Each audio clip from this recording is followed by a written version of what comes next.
Well, and this is, if we were looking at anglers, right, going fishing, uh, you could just count the number of fish. How many fish? And that's the only thing that you measure. How many fish did you catch? Oh, no fish. Oh, 20 fish, whatever. But what's important? Which pond did you go fishing in? Yeah. What bait did you use when you fished? Which bait did you use and which pond did you use? Right? An angler will know what they did. And they know, oh, I'm going to go to this pond because there's fish in there if I use this bait. But if I use another bait, it's not going to work. If I fish in my bathtub, doesn't matter what bait I use. Well, it's Right. like I think it's Edison, right? He said, "Why do you keep trying this thing? You failed 100 times." He Mm-hmm. says, "No, no, no. I did not fail 100 times. I just found 100 ways of not to do this." Correct. Exactly. Right. And this is where you're keeping track and you're getting your metrics, and then you're making the business decisions based on them. Yeah, And again, the poor paperwork is just that you're not tracking the right things, and you're not changing your actions based the on the results, on what you're measuring. yeah. But after all this bad experiences and getting the paperwork in order, knowing what you're doing, what's working, what's not working. This is all part of the entrepreneurial journey. Mhm. And this journey is not for everybody, right? It's being able to Yeah, it's stay in the game, absolutely not for everybody. and it takes a Yeah, whole different mindset, right? yeah, it's a different mindset, and you have to surround yourself with people who understand you, right? Because you're going on the entrepreneurial journey, and you have people that don't understand what that means, and then they say, "Oh, let's go to the beach for the weekend or for 3 or 4 days," and you say, "Oh, I can't do that," and they say, "Well, don't you work for yourself? Don't you set your own hours?" Oh yeah, I mean, it's the classic is,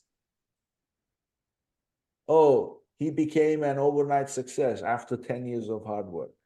Absolutely, absolutely, So and that's the way it is. And uh, I often tell people that on the entrepreneurial journey, that you're an entrepreneur when you feel like throwing up at least once a day. First of all, you're afraid you're going to starve and not sell anything, so you're going to throw up. And then you're wondering, how am I going to fulfill all these orders? There's just not enough hours in the day, and then you want to throw up. So that's the benefits of the entrepreneurial journey. yeah, I mean, it's it's all about your spirits, how you, as they say, make lemonade out of lemons, and Yeah. whatever comes your way, you just try and figure out how to make the best of it, right? And this is when you're an entrepreneur, you can make these changes. And we saw this in COVID. So the mega companies, the huge companies, they've got stores of cash. They can just lay people off. They can close entire divisions down and go for years and weather something like a COVID lockdown.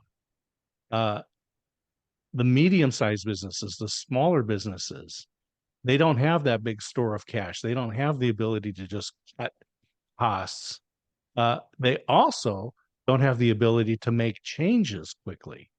Things are too slow. But when you're an entrepreneur, when you're a solo company, a one-person company, or 3 or 5 people, you can change overnight. And one of the best examples I saw during COVID was there was a Chinese restaurant that I really liked.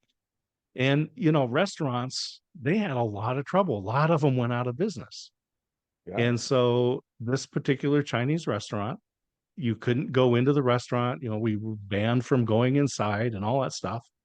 So within probably the first couple of weeks of the lockdown, they cut a hole in the side of their building and made a drive up, walk up window.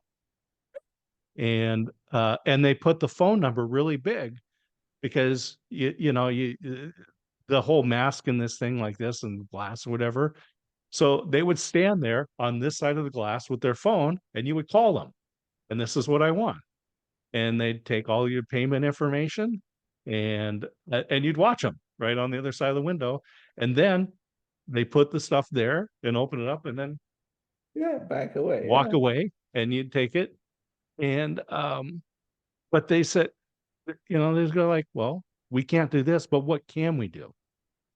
And if they were a franchise chain restaurant or something like that, and the manager says, we're going to cut a hole in the building, well, it's got to go through facilities and Sure, regional yeah. managers and Well, that's why months the later.